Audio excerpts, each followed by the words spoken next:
할렐루야. 네, 오늘도 아름다운 교회 예배 나오신 여러분들을 주님의 이름으로 환영하고 축복합니다. 제가 초등학생 때 일이었습니다. SBS의 시사 다큐, 다른 경쟁 방송국들에서는 SBS의 이 프로그램을 재연 프로그램이라고 이야기를 하던데, 그것이 알고 싶다에서는 1999년도 방송에서 부제를 빗나간 믿음, 자식의 치료를 거부한 부모라고 달았습니다. 그때는 사실은 김상중 씨가 진행하던 때는 아니었던 걸로 저는 기억을 하는데, 영상에 등장하는 아이는 1995년에 소아암 진단을 받았습니다. 그런데 그 소아암이 저희가 일반적으로 생각하는 그런 무서운 병은 아니었습니다. 지금으로부터 30년 전의 의학으로도 충분히 치료할 수 있는 병이었는데, 그러나 그 아이의 부모는 믿음으로 병을 치료하겠다며 아이를 4년 동안 병원에 데려가지 않고 방치했습니다. 방송 당시 아이는 9살이었는데 몸무게가 20kg 나가는데 20kg 중에 5kg이 종양의 무게였습니다. 아이의 이름은 신애였습니다. 기독교인들이 딸에게 종종 붙여주는 이름입니다. 사랑과 믿음이라는 한자어의 조합이죠. 신애의 부모는 믿음이라는 이름으로 수술을 거부했습니다. 그런 이유로 혹시 수술을 거부하는 교리를 보아하니 여호와의 증인 교인이 아니냐 하는 이야기가 돌았습니다. 그런데 최초의 신의 사건을 방송국에다가 제보한 사람이 알고 보니까 이 신의 부모님이 다니는 자그마한 교회 목사님이었다라는 것이 드러났습니다. 목사님이 먼저 신의 부모님을 찾아가서 얘기한 거예요. 제발 딸을 치료받게 좀 하라고. 그랬는데 부모가 고집을 피웠던 겁니다. 당시의 법으로는 치료를 거부하는 부모에게서 아이를 떼어놓는 것이 꽤나 어려운 일이었습니다. 단서 조항이 참 많았어요. 치료를 받지 않게 하는 것을 학대라고 규정하지 않고 있었기 때문입니다. 그 방송 이후로 국회의원들은 아동학대법을 개정했고요.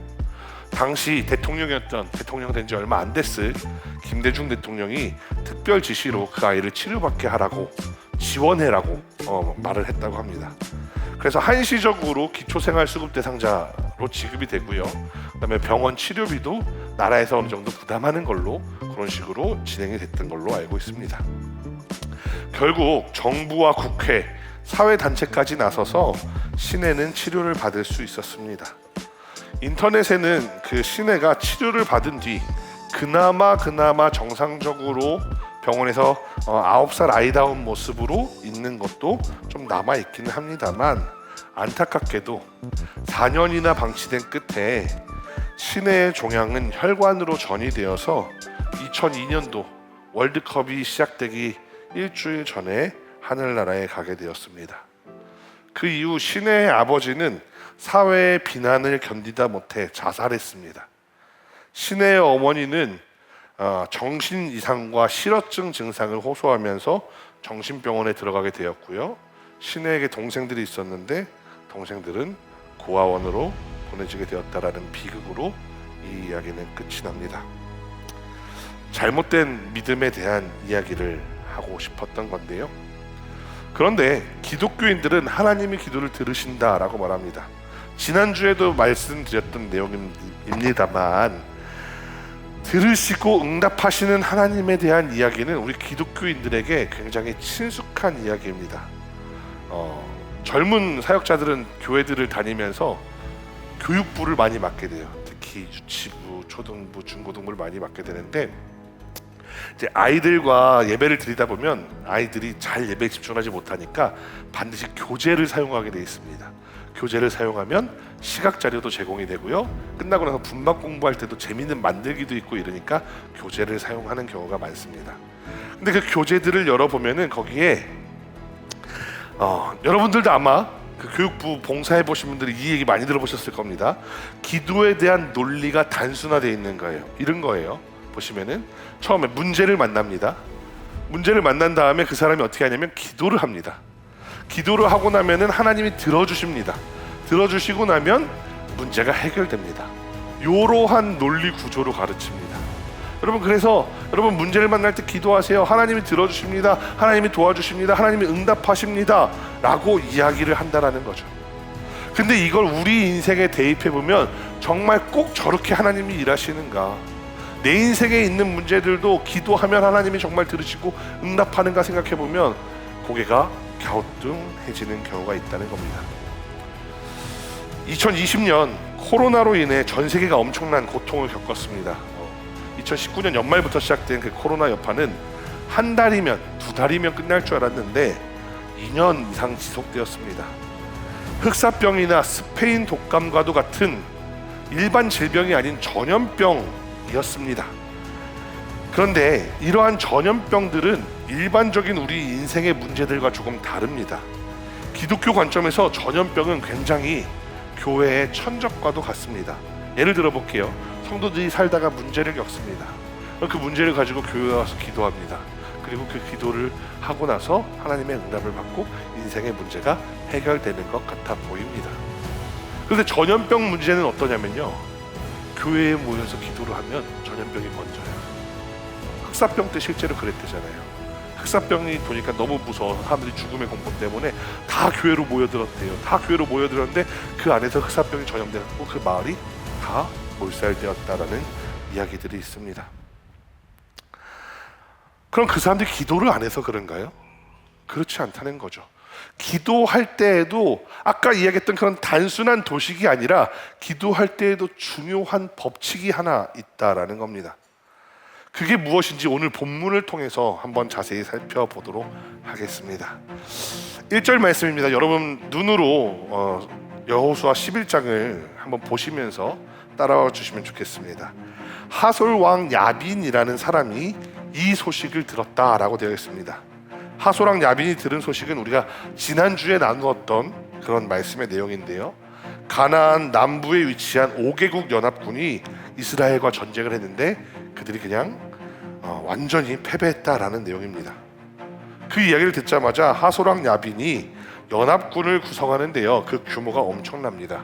1절부터 4절까지의 내용인데 하솔, 마돈, 시므론, 악삽, 그리고 북쪽 산지의 왕들, 북쪽 산지의 왕들은 심지어 어느 동네인지 이름도 기록을 안 했어요. 긴네렛 남쪽의 아라바 평지의 왕들, 요 긴네렛은 게네사렛이라고 신약에 나오는 것과 비슷한 지명인 것 같은데 이스라엘의 지금 땅보다도 동쪽에 있는 그 평지들까지도 다 포함하는 것 같습니다. 서쪽 돌의 높은 곳에 있는 왕들, 돌은 우리가 생각하는 바위가 아니라 서쪽 돌이라고 하는 지역이 있는데 그 지역까지도 간다라는 건데, 서쪽 돌 지역이 어디냐면 바닷가가 있는 마을까지입니다.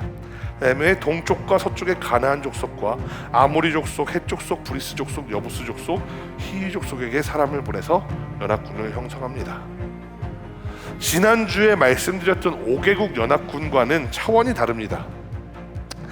나라 이름이 직접 언급된 거는 4개의 나라이지만 그 외에도 아라바 평지의 왕들, 서쪽 돌의 높은 왕들, 동쪽과 서쪽의 가나안 족속들이라는 표현들에서 이 규모가 얼마나 큰지 우리는 생각해 볼 수 있습니다. 그 중에서도 한 가지, 서쪽 돌의 높은 곳의 왕들이라는 표현 우리가 한번 살펴보면 좋겠는데, 가나안, 이스라엘 땅의 서쪽은 지중해입니다. 그리고 그 지중해 근처에 있는 곳 중에 아주 유명한 산이 하나 있습니다. 그 산의 이름이 바로 갈멜산입니다. 서쪽 높은 돌이라는 지역은 이 갈멜산 바로 옆에 있는 지역입니다. 바다가 보이는 지역이죠. 이 지역을 지도로 표시해보면 이렇습니다. 파란색 부분이 지난주 말씀에 따라서 10장까지 이스라엘이 점령했던 지역으로 예상되는 지역입니다. 길갈이 요쯤에 있고요, 여리고를 통해서 아이를 통해서 아래 예루살렘과 그 남방 지역을 점령한 겁니다. 그런데 하솔 왕 야빈이 사는 곳은 어디쯤이라고 추정이 되냐면 우리가 아까 게네사렛, 긴네렛이라고 되어 있는 요 호수, 갈릴리 호수 근처 어딘가로 추정이 돼요. 근데 여기서부터 사람을 모으는데 서쪽 끝에 요 하이파라고 되어 있는 요 근처 어디인가가 아까 얘기한 갈멜산이 있는 곳이고요. 이 정도라고 되어 있는데, 심지어 이제 나중에 말씀해 보니까 이 전쟁이 어디까지 여파가 이르냐면 시돈까지 이르러요. 그래서 요 빨간색도 그나마 최소한의 범위라고 할 수 있습니다. 사실 요거보다 더 클지도 몰라요. 요렇게 요 시돈과 다마스커스를 넘어서 요렇게까지 아마 포함하는 지역일지도 모른다라는 이야기입니다. 사실 저 정도 규모면 고대 사회에서 무서울 게 없습니다. 왜냐하면 고대 사회에서 제일 큰 나라 중에 하나가 어디냐 하면 이집트죠. 이집트인데 이집트도 사실은 나일강 유역을 따라서만 사람들이 살았기 때문에 저 정도로 큰 지역을 근거로 해서 병력을 동원할 수는 없습니다.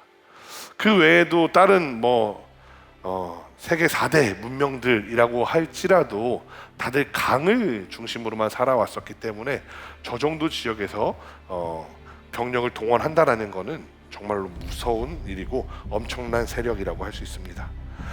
그리스의 유명한 그 스파르타나 아테네 같은 폴리스들이 다 모인다고 하더라도 이 정도 규모를 이루기는 쉽지 않았을 겁니다. 그래서 나오는 표현이 뭐냐면 4절 말씀에 백성이 많아 해변에 수많은 모래 같다라고 되어 있습니다. 이스라엘 사람들은 몰려드는 군대를 보면서 술렁술렁했습니다. 지금 보이는 숫자도 감당이 안 될 정도로 많은데 첩보를 들어보니까 더 많은 군대들이 모여들고 있다고 하는 겁니다. 지금까지의 오늘 여호수아 11장까지의 말씀을 되돌아보면 이스라엘은 언제나 더 많은 군사를 가지고 더 적은 나라와 싸워왔습니다. 여리고성, 아이성, 기브온을 중심으로 한 가나안 남부 5개국 연합과 싸울 때 고고학적 자료나 성경의 그런 묘사들을 가지고 민수기에 나오는 이스라엘의 인구와 비교해 보면 이스라엘은 언제나 유리한 상황에서 싸워왔습니다. 그런데 처음으로 이스라엘이 감당할 수 없을 정도의 대군이 몰려든 겁니다. 아마 이스라엘 사람들 중에는 두려운 마음이 드는 사람이 있었던 것 같습니다. 그런데 6절 말씀에서 하나님은 여호수아에게 말씀하시는데요, 이 6절 말씀을 저희가 여러 개로 나누어서 한번 살펴봐야 합니다. 첫 번째는 6절 말씀에 여호와께서 여호수아에게 말씀하셨다입니다. 여호수아가 하나님께 기도했다라고 말하지는 않습니다만 우리가 앞에 보면은 여호수아가 감당할 수 없을 정도의 적군 때문에 고민했을 거라는 건 우리가 쉽게 추측해 볼 수 있죠. 근데 그 고민이라는 것을 기도로 우리가 바꿔서 생각한다면 여호수아가 하나님께 기도했고 하나님이 여호수아에게 응답하셨다라고도 볼 수 있겠다라는 겁니다. 두 번째, 그들로 말미암아 두려워하지 말아라. 와, 하나님이 응답을 주시는 거예요. 두려워하지 마. 세 번째, 내일 이맘때쯤이면 하나님이 그들을 이스라엘 앞에 넘겨주겠다. 야, 하나님이 쟤네들 다 물리쳐 주신대라는 이야기를 듣고 얼마나 여호수아가 신이 났을까요? 그런데 그들이 몰살당할 건데 너는 그들의 말 뒷발의 힘줄을 끊고 그 다음에 너는 그들의 병거를 불사르라 라고 되어 있습니다. 자, 이 본문을 해석하는 방법이 두 가지가 있습니다. 첫 번째는 뭐냐면 1절부터 4절까지가 하나님의 약속이고요, 5절, 6절은 야, 너네 걔네들 몰살시키고 난 이후에 그때는 말의 힘줄을 끊고 그들의 병거를 불살라라.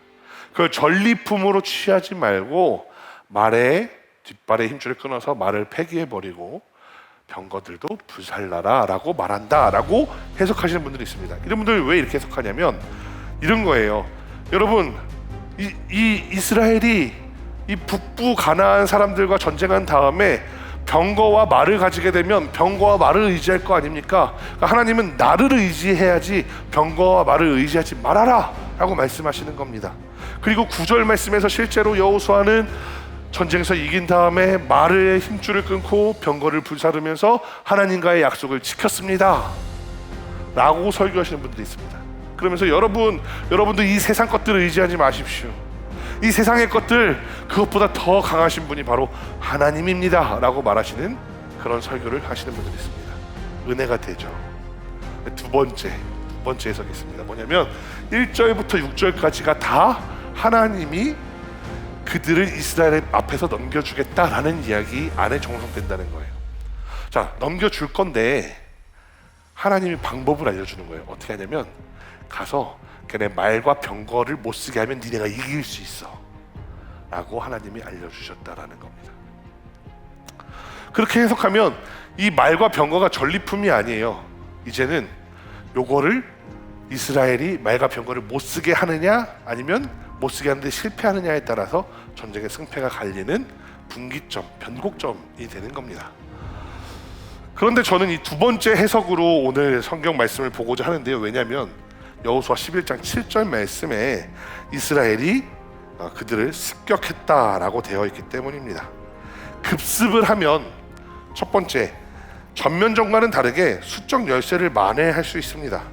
적군은 밥을 먹다가 혹은 편히 쉬다가 제대로 준비하지 못하고 제대로 대열을 갖추지 못한 채에서 전쟁을 해야 되니까 적절한 대응을 할 수 없습니다. 그럼 그러면서 뭘 노렸을까요? 네, 말과 병거를 노린 겁니다. 만약 적이 준비가 다 된 상태였다면 말과 병거를 이미 타고 나와서 그걸 어떻게 할 수가 없었겠죠. 달려오는 병거를 멈추어서 말에 힘줄을 끊고 병거를 불태울 수는 없었겠죠. 아마도 이 기습은 깊은 밤이나 이른 새벽에 일어났을 겁니다. 잠을 자다가 깬 북가나안 연합군은 대응을 하고 싶은데 할 수가 없습니다. 이스라엘 사람들이 병사들의 목숨을 노리는 게 아니에요. 쳐들어와가지고 뭘 하냐면 마국간에 들어가서 말을 공격하고 세워놓은 전차들이 모여있는 곳에 가져다가 불을 지르는 겁니다. 병사들을 마주치면 도망하는 겁니다. 왜 그랬을까요? 하나님의 이 작전은 도대체 무슨 이야기일까요? 고대의 가장 중요한 병기가 뭐냐면 바로 이 전차, 병거입니다. 병거에는 보통 2명에서 4명까지 탑승합니다. 한 사람은 병거를 조종하는 조종사고요. 그 다음에 거기에 타 있는 다른 병사들 1명에서 3명 정도의 병사들은 활과 창으로 무장을 합니다. 그렇게 해서 활을 쏘고 창으로 공격하면서 보병들을 공격하는 겁니다. 보병들 입장에서 병거는 재앙이에요. 왜냐하면 말이 달려오는데 사람이 말을 앞을 막아설 수 있느냐? 말 앞에 막아설 수가 없습니다. 발에 채이면 그대로 갈비뼈가 부러지기 때문입니다. 갈비뼈가 부러지면 오늘날처럼 의학이 발달되어 있는 시대에서도 갈비뼈가 부러지면 굉장히 위험합니다. 폐나 심장이 찔릴 수 있기 때문이죠. 근데 고대 사회에서 갈비뼈가 부러졌다? 10중 8구 죽는 거예요. 더구나 전쟁 상황이다? 갈비뼈 부러져서 누워있는 병사들이 다른 사람들한테 발에 치이고 그러면서 살아날 수 있는 가능성은 제로에 가깝습니다. 또 숫자가 많아서 추격하고 싶어도 불가능해요. 말 타고 도망가면서 활을 쏘거든요. 그러니까 병거는 요즘으로 따지면은 탱크와도 같고요. 저 당시의 병거는 또 뭐와도 같냐면 요즘에 ICBM 미사일, 대륙간 탄도 미사일이나 핵무기 정도에 준하는 그러한 무기입니다. 병거가 없는 군대와 병거가 있는 군대가 만나면 병거가 있는 군대가 압도적인 승리를 할 수밖에 없습니다. 나중에 말의 안장과 등자가 발명되기 전까지 병거는 그러한 가장 강력한 무기의 위치를 차지했습니다. 이 병거가 얼마나 고대 사회에서 중요한지 중국의 춘추 전국 시대의 역사를 보면 병거의 숫자로 그 나라의 국방력을 가늠했습니다. 심지어 황제가 이제 제후국들 왕들이 반란을 일으키지 못하게 하려고 황제는 1500승의 병거를 거느려도 되지만 제후국들은 300승의 병거밖에 거느리지 못하도록 하는 법을 만들기도 했습니다. 그러니까 이 병거만 없으면 황제가 제후들을 능히 이길 수 있다라고 생각을 한다라는 거죠. 근데 그마저도 나중에는 황제가 그런 법을 만들든 만들 500승 뭐 이렇게 만들어가지고 전쟁에 참여하면서 춘추 전국 시대가 마무리되게 되는 겁니다. 근데 이렇게 강력한 무기를 북가나안이 가지고 있었어요. 아마도 제 생각에는 이스라엘에도 병거가 없지는 않았을 겁니다. 이스라엘에도 병거가 있었겠죠. 왜냐하면 당시에 전쟁을 하는데 가장 중요한 그런 물자니까, 그런 무기니까 이스라엘도 보고 따라서라도 만들었을 겁니다. 그런데 문제는 뭐냐면 아까 지도에서 봤듯이 그 북가나안의 규모가 너무나도 크다라는 게 문제입니다. 그 모든 국력을 다 동원해서 병사들을 동원하고 무기들을 동원했으니 병거와 말의 차이가 어마어마하게 났을 겁니다. 오늘 본문에 나오는 전쟁터가 바로 메론 물가라는 곳입니다. 근데 메론 물가는 고고학적으로 두 군데의 후보지가 있는데 아마 두 군데 중에 갈릴리 호수 근처의 후보지가 전차를 사용하기에 좋은 것으로 보아 아마 그곳이 메론 물가가 맞는 것 같습니다. 이렇게 지형을 고르고 골라서 연합군이 진을 쳐 있었는데요. 이스라엘은 길갈에서부터 150km를 달려와서 그들을 급습해서 하나님이 알려주신 대로 말과 병거를 노렸습니다. 여호수아에 나오는 하나님을 우리가 구체적으로 생각해 보면 하나님이 생각보다 야, 너 이렇게 내가 해줄게 해서 하나님이 기적을 일으켜 주시는 일이 그런 기적들보다는 하나님이 명령을 해서 그 명령을 따라 하다 보니까 놀라운 일들이 일어나는 경우가 많습니다. 예를 들어 볼게요. 우리가 여호수아를 다 읽진 않았기 때문에 여러분 한번 기억을 되짚어 보시면 좋겠습니다. 어렸을 때 들은 여호수아 이야기. 여호수아가 요단강을 건너려고 합니다. 요단강을 건널 때 야, 너네들 요렇게 대형을 세워서 누구누구를 가장 앞장 세워서 요단강을 건너. 그럼 요단강이 갈라질 거야 라고 하나님이 알려주셔요. 그러니까 그 다음에 해야 되는 이스라엘 백성들의 미션이 생긴 거죠. 그래서 여호수아가 백성들한테 야, 너네 요렇게 해야 돼. 이거 이렇게 하면 하나님이 저 요단강을 갈라주신대 라고 이야기하고 요단강을 건너갑니다. 여리고성을 돌 때는 또 어떻습니까? 여리고성을 돌 때에도 하나님이 야, 하루에 한 바퀴씩 돌아. 야, 그리고 마지막 날에는 7바퀴 돌아. 다 같이 소리 질러. 여호수아가 가서 백성들한테 말합니다. 야, 하나님이 하루에 한 바퀴씩 돌래. 하루에 한 바퀴씩 돌자. 월요일, 화요일, 수요일, 목요일, 금요일, 토요일 이렇게 돌고 야, 이제 마지막 날에는 7바퀴 돌래. 7바퀴를 돕니다. 그다음에 야, 마지막에 소리 지르래. 와 하니까 어떻게 돼요? 여호수아가 여리고성이 무너져 내립니다. 아이성 전투 때는 어떻습니까? 1차 전투 때는 자기들 마음대로 전쟁했다가 대패를 겪습니다.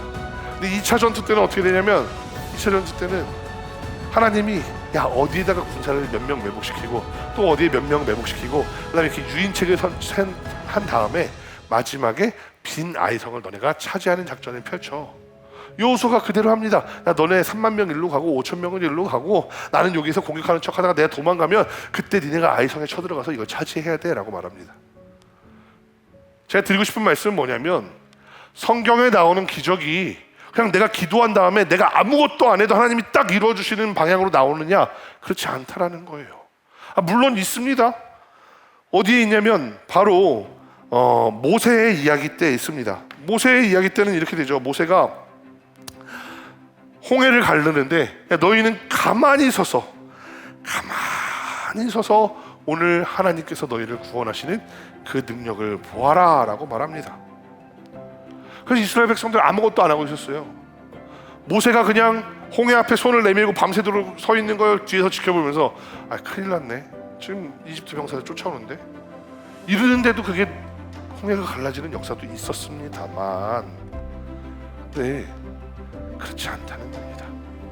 기도가 우리가 문제를 만날 때 신적인 능력으로 하나님께서 전적으로 그 문제들을 해결해 주는 방식도 있지만 그렇지 않은 방식, 기도하니까 하나님이 그래 알았어 너 이렇게 살아 라고 말씀해 주실 수도 있다라는 겁니다. 제가 지난주 설교 때도 말씀을 드렸습니다. 우리가 기도하다 보면 하나님이 응답하지 않는 것처럼 느껴질 때가 있습니다. 하나님이 예스로 응답하지 않으시고 노로 응답하시거나 혹은 기다리라 라고 응답하신다라는 이야기를 드리기도 했지만 그 말고도 아무 응답이 없는 것처럼 느껴질 때도 있다라는 겁니다. 그런 경우에 오늘 여호수아의 이야기가 매우 큰 깨달음을 줍니다. 왜냐하면 이미 그 방법이 내가 알고 있으면 하나님이 굳이 말해주실 필요가 없는 거예요. 여호수아는 걱정했죠. 야, 저 큰 군대를 무슨 수로 상대해?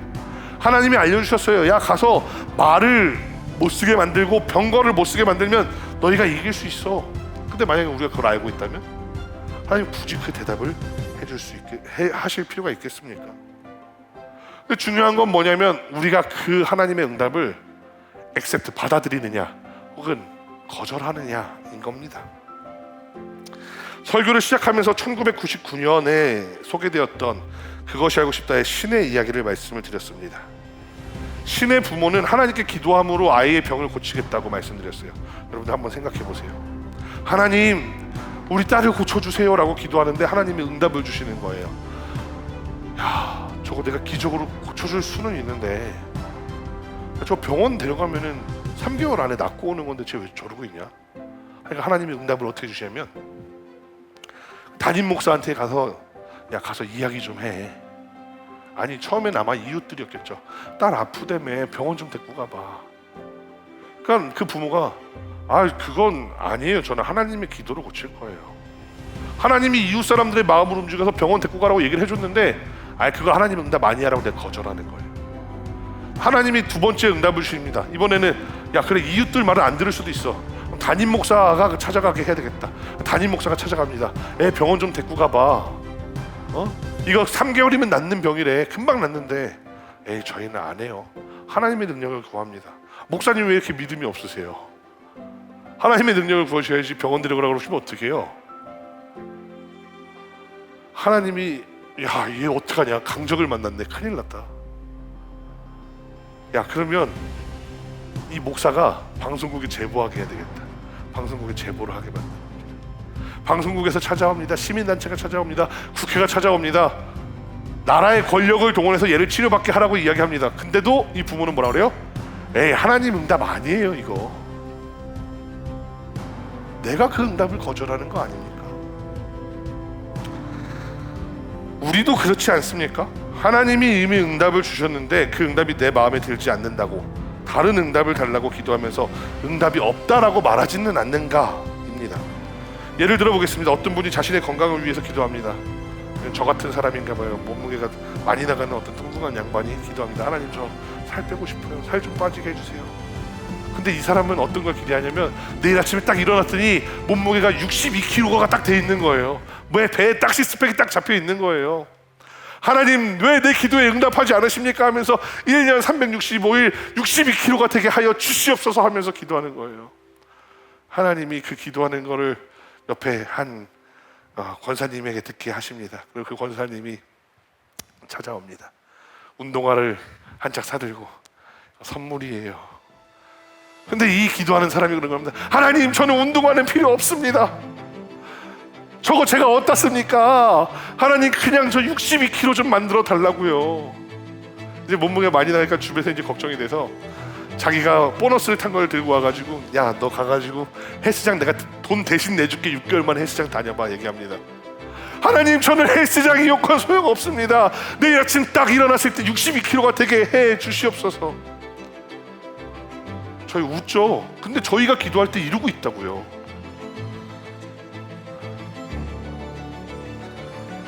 물론 성경에 놀라운 기적 사건 많습니다. 아까도 말씀드렸지만 대표적인 것이 바로 홍해 사건입니다. 그런데 홍해 사건에서를 제외하고 다른 기적들을 보아도 기적에 조건이 붙는 경우가 참 많아요. 예를 들어 보겠습니다. 똑같은 모세 얘기부터 시작할게요. 모세가 출애굽을 하는데 마지막 10번째 재앙이 뭐였냐면, 10번째 재앙이 그 나라에 있는 장자가 다 죽는 거였어요. 근데 그 기적을 베풀어 주시는데 하나님의 명령을 따르면 이스라엘 백성들은 살아난다라는 그러한 놀라운 기적이었어요. 근데 중요한 게 뭐냐면 하나님이 그때 그날 밤에 장자들이 다 죽어나가는 그날 밤에 하나님이 이스라엘 백성들한테 조건을 달아서 살려주시는데 양을 잡아서 양의 피를 문에다 바른 사람들만 살려주신다는 거예요. 심지어 그 양을 먹어야 되는데 양을 먹는 방식도 정해주세요. 삶아 먹지 말고 육회는 안 되고 무조건 불에 구워서 먹되 심지어 양의 내장과 피까지도 다 구워서 남은 것들 하나도 남기지 말고 다 뼈째 불살라서 먹으라는 거예요. 아니 무슨 메뉴까지 정해주고 기적을 주십니까? 심지어 그거 같이 먹을 때 그렇게 먹으면 양고기가 맛이 없나 봐요. 다른 거 곁들여서 먹어야 되는지 모르겠는데 뭘 먹으라고 더 알려주시는데 무교병, 정말 맛없는 그 빵, 이스트가 들어가지 않아서 먹으면 그냥 밀가루 맛만 나는 그 빵과 쓴나물을 먹으래요. 그나마 다행, 쓴나물은 아마도 제 생각인데 쓴나물은 아마도 그냥 자기들끼리 기름을 쳐서 먹든 간을 해서 먹든 조금은 맛있게 요리를 해서 먹지 않았을까 싶어요. 근데 그날 밤 사이에 먹어야 되는 메뉴까지 정해줘 놓고 그걸 한 사람들은 살려줄게. 우리가 생각할 때 마지막 날의 기적은 그냥 하나님이 전적으로 베풀어 주신 기적 같잖아요. 아니에요. 이스라엘 백성들한테 분명한 그러한 미션이 있었다라는 겁니다.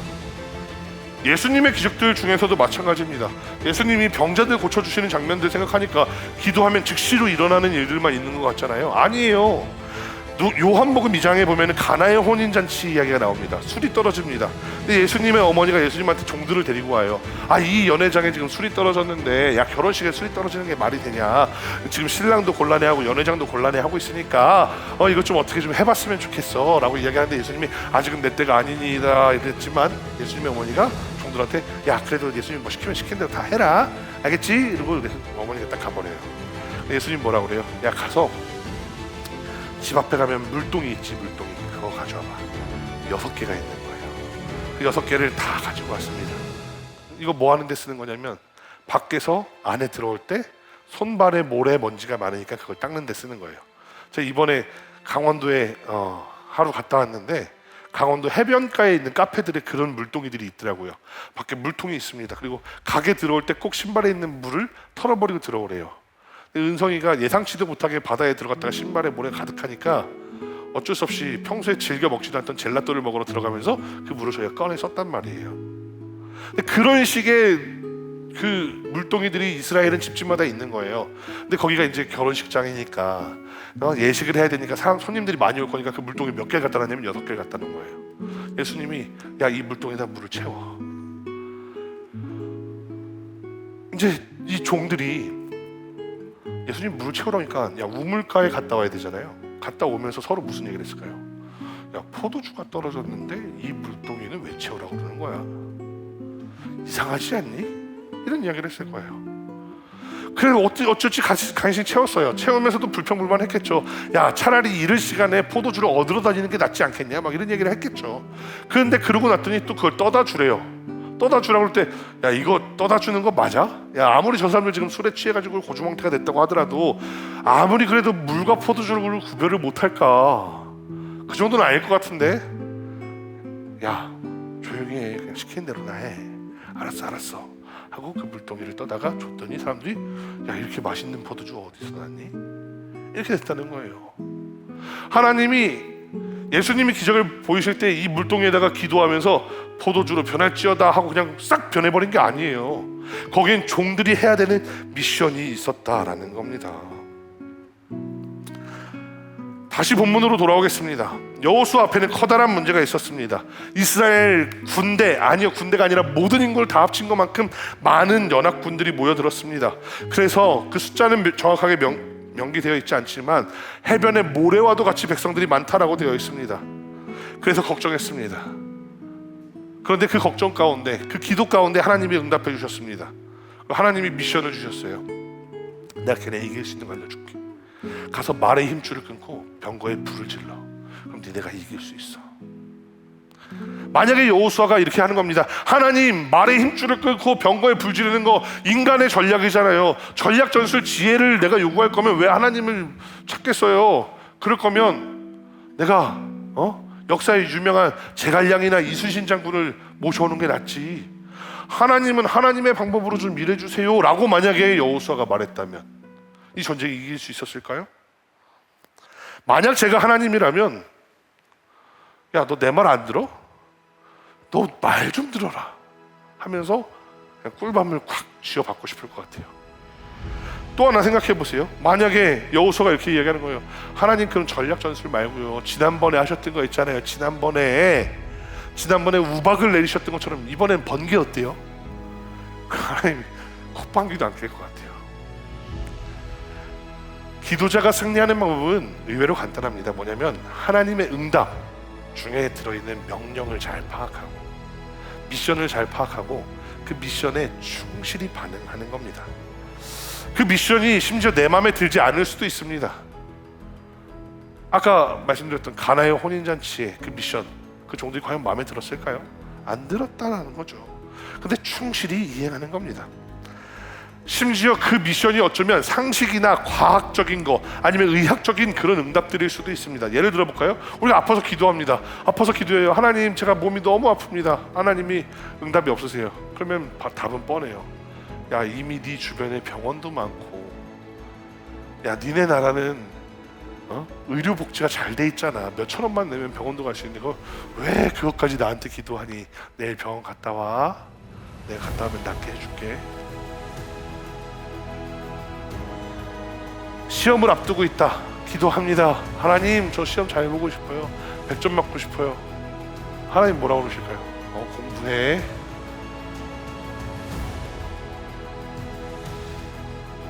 이 세상을 살아가는 대부분의 원리인 과학, 지식, 의학 이런 것들 다 하나님이 주셨다고 해도 이상하지 않습니다. 오늘 본문 보십시오. 이스라엘 군대가 저 북가나안 연합군을 이길 수 있는 방법이 딱 하나 있었어요. 뭐냐면 바로 비대칭 전력을 만들어서 싸우는 거예요. 우리는 전차가 있지만 니네는 전차가 없다 라는 상황을 만들어서 싸우는 겁니다. 하나님이 아주 상식적인 답변을 주신 거예요. 그러니까 힘줄 끊어버리고 병거 불태워버려. 따라서 기독교인의 그 승리 공식은 우리가 과학으로 입증이 안 되는 그런 신비로운 힘으로만 이기는 게 아니에요. 기독교인의 승리 방식은 뭐냐면 또한 오늘 하루를 성실하게 살아감으로, 내가 하나님의 자녀로서 오늘 하루를 성실하게 살아감으로 승리하고 나서 그 다음에 그 승리의 공을 하나님께로 돌리는 거예요. 하나님이 나에게 승리하게 하셨다라고 그렇게 우리가 하나님께 영광 돌릴 때 하나님은 우리에게 그 다음 승리도 예비해 주신다라는 겁니다. 제가 말씀드리는 것이 지혜와 지식, 과학, 의학이 곧 하나님의 능력이다라고 말하는 게 아니에요. 그러나 때로 하나님의 능력은 지혜와 지식을 포함할 뿐 아니라 그 지혜와 지식의 양태를 보면 하나님이 도우시지 않았다면 그 지혜와 지식이 오늘날의 수준이 될 수 없었을 거라라는 겁니다. 어떤 분들은 제가 이렇게 말씀드리면 이렇게 생각하실지도 몰라요. 지성서 목사 믿음 진짜 없네. 하나님의 기적을 바라야지 그냥 가서 열심히 살라고 말하면 어떡해. 근데 한번 생각해 보세요. 기적만 바라보면서 손을 놓고 있는 사람이 믿음이 좋은 겁니까? 아니면 이 세상의 모든 것들이 하나님이 주신 것이니까 나는 이 체계에서도 열심히 살아내서 내가 이 체계에서도 승리를 쟁취하고 이 체계에서도 내 기도 응답을 쟁취한 다음에 하나님께 영광 돌릴 거야 라고 말하는 사람이 믿음이 좋은 겁니까?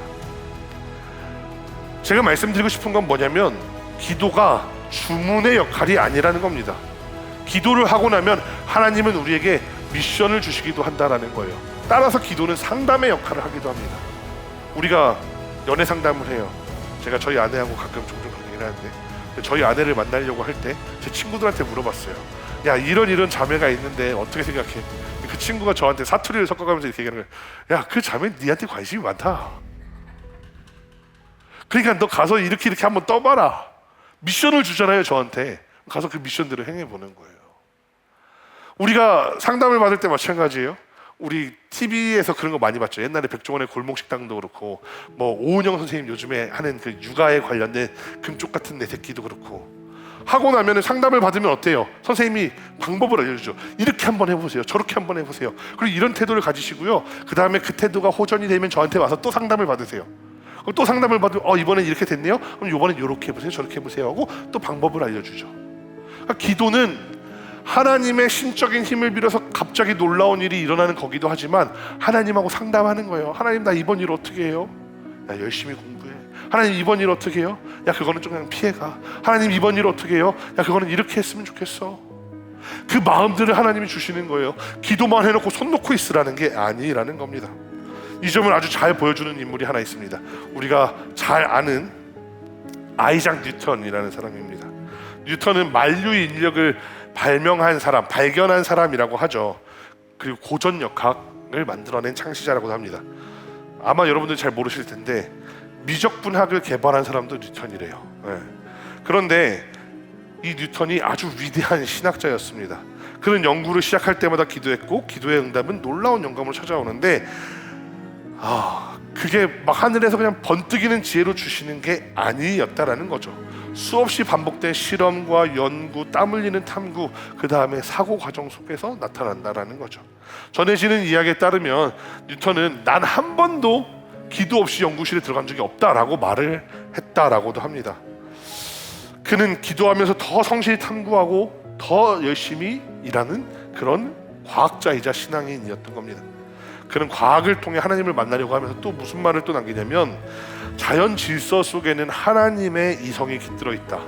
나는 지금 자연을 탐구하는 게 아니라 하나님을 알아가는 중이다 라고 말하기도 했다는 겁니다.